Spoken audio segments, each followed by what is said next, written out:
Hey guys, this is going to be the fifth C++ beginning video, and in this video I basically just want to cover some of the variable types that we have in C++. Not all of them, because there's a lot, but some of the main ones that most of us use. So I'm just going to start off from the ifs project that we made in the last video. So we have string, and we had our int that we had before.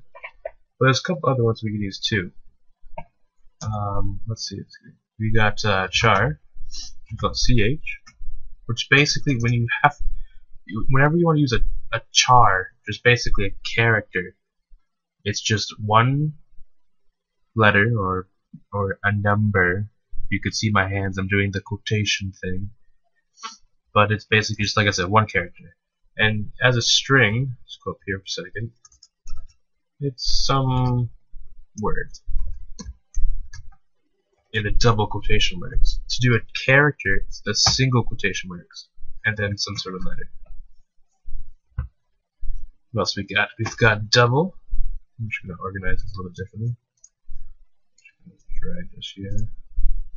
Okay, so these are kind of like strings and stuff like that. This is an integer.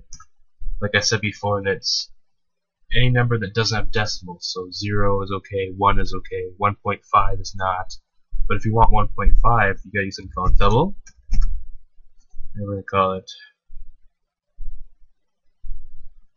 D. So you can do numbers like 2.4 or 5 or 4 or whatever.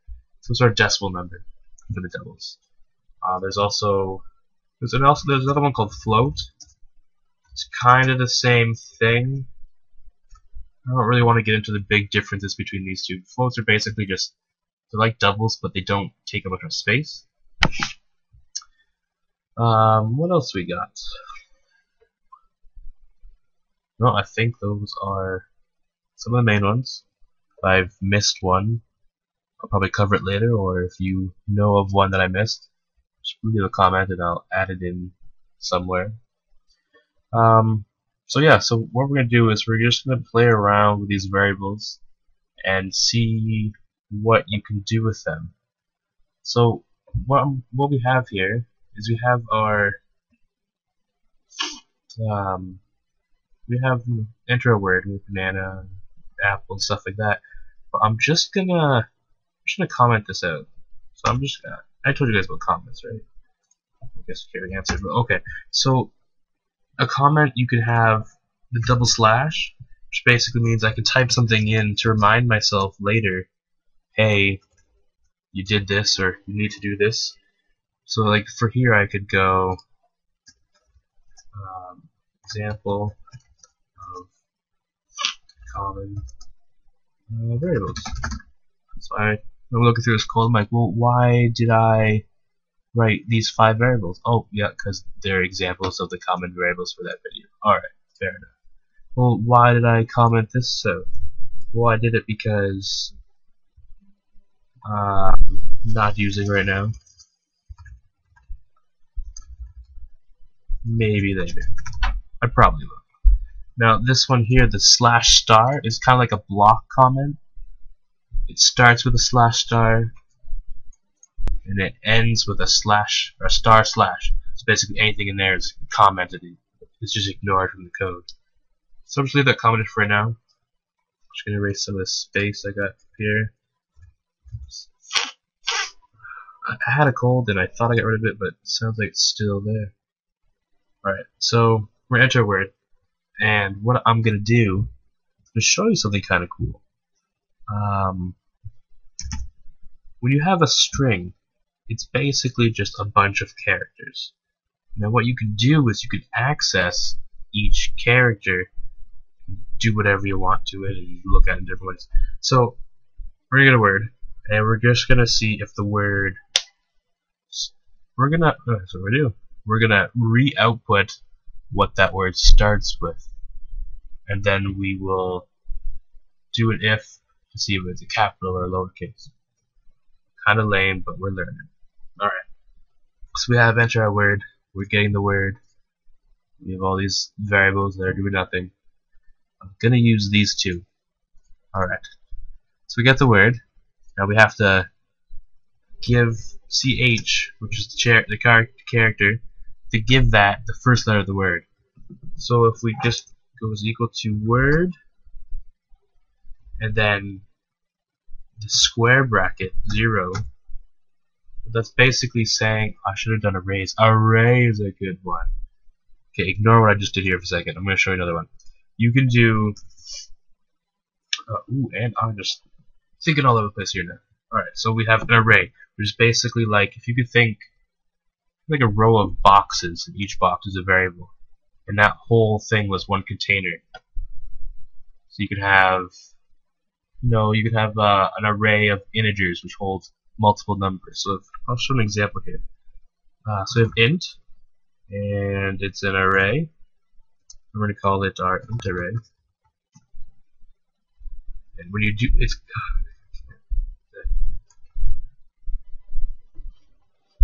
oops, I just messed up.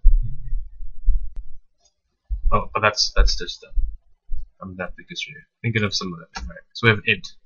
We're going to call it an int array. Now here's where you have to add something. Use a square bracket again. You set like a size.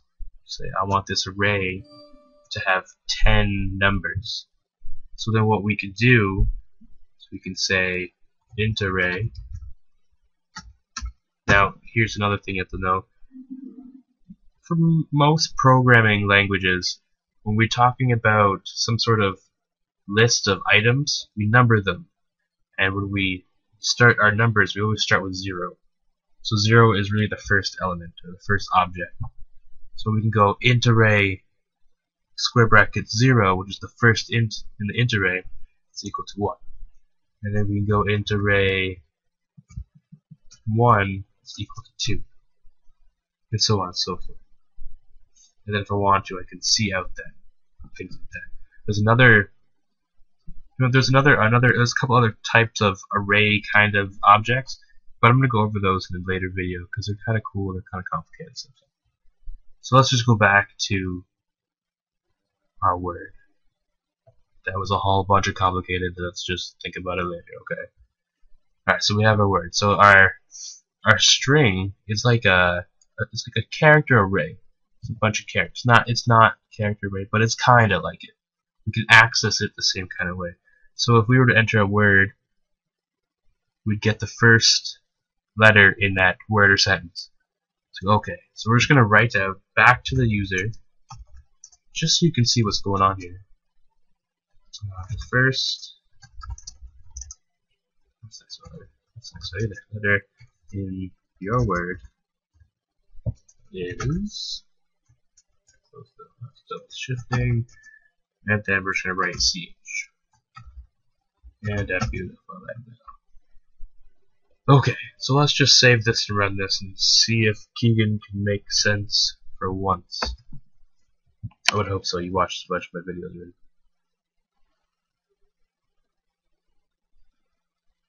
Alright, enter a word.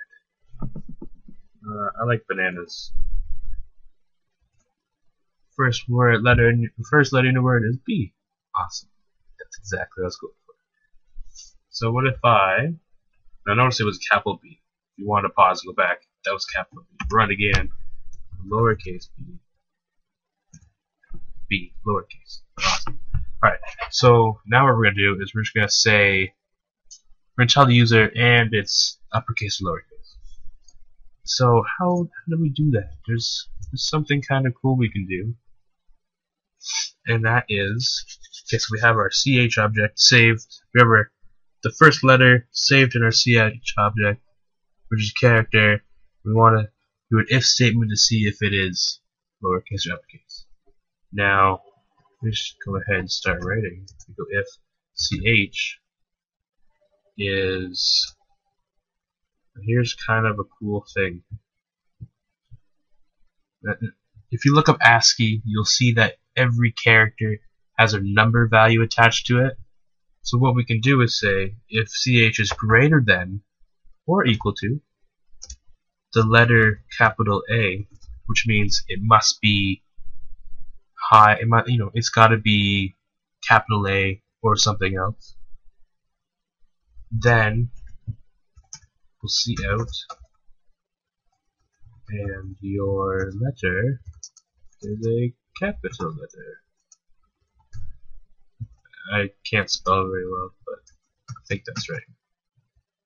And we're just gonna go else if, we're not gonna have some fancy stuff, else if ch is greater than or equal to a lowercase a. I happen to know that an uppercase a has a smaller number than a lowercase a. Again, if you look up the ASCII stuff, you'll see that too.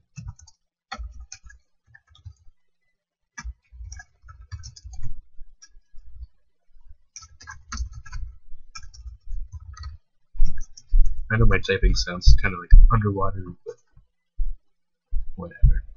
Alright, so save run this. Enter a word. Potato. Capital P, potato. Potato. It's with an E, I think. Your first letter in your word is P, and your letter is a capital letter. Okay, so that works. Let's make sure I'm right with the whole lowercase thing. So we're going to type in cheese. Uh-oh. I might have messed that up. So I'm getting the first letter, it's the lowercase, that's right, but the sentence is wrong. At least my if statement is wrong. So I'm just going to switch these around. Capital, copy, paste, lowercase. Right. Cheese, lowercase, good.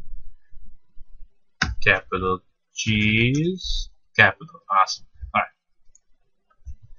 So I was wrong, the lowercase is the lower value, and the uppercase is the higher value. So I was wrong.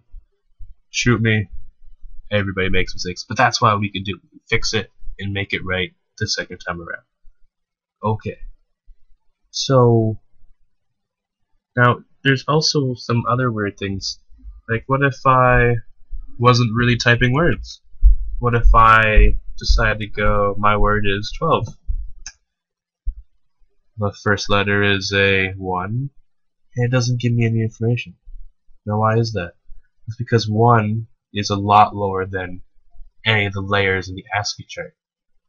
But what if I'm trying to think of something that's higher? I think the asterisk is. What if I went like star and I wrote the word star? God, what did I just do? I might have screwed this up. But so first letter is exclamation mark. I'm just trying to find something that's higher up there. I can't remember one. Or maybe my code is just that awesome.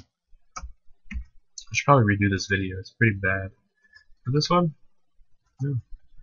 Well, anyways, in the ASCII chart, if you go ahead and look, you'll see that there are a certain amount of there's a lot of different characters in that chart, and there are some lower and higher than the letters. So what I want to do is in each if statement is do another check at the same time to make sure that it's lower than Z or Z or however you want to say it. So what you can do is go, okay, if the character we're entering is greater than A, and that's an and. That's how you say and in if statements. And the CH is lower than or equal to the lowercase z, then we'll write the lowercase statement we have here. And then do the same thing for your uppercase one. Now again, this is just making sure that we're actually going to enter characters. And if they're not going to enter actual letters, we'll do another else statement and just tell the user, hey, that's not a letter.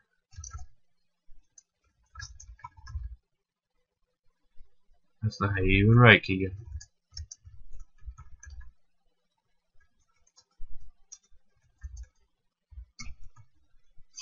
Alright, so we'll do this one now. So let's say I go ahead and I enter 90. on 909 apparently. And enter. First letter you wrote, and the first letter in the word is 9. Hey, that's not a letter. So if you look at the ASCII chart, you'll see that that is outside of those two. They're not letters, clearly. So this is a very long video. This is a very bad video. So don't patronize. The next one, I promise, will be better. We'll do something that's actually cool. I gotta make up for this one apparently. So yeah, that's a little bit on if, a little bit more on ifs, a little bit on types of variables. I'm gonna cover arrays next time. I just wanted you to see that. There's some other ones out there too. I'll do that pretty soon. Because that's not fair. We could have done a whole other project there. Alright, well I'm gonna end this one, and hopefully you guys jump on the next one, because I'm gonna do the arrays, because those are important. I'm trying to build us up to do an actual project that we can actually use and see come into play here. So we'll get that going on in the next couple of videos. See you then.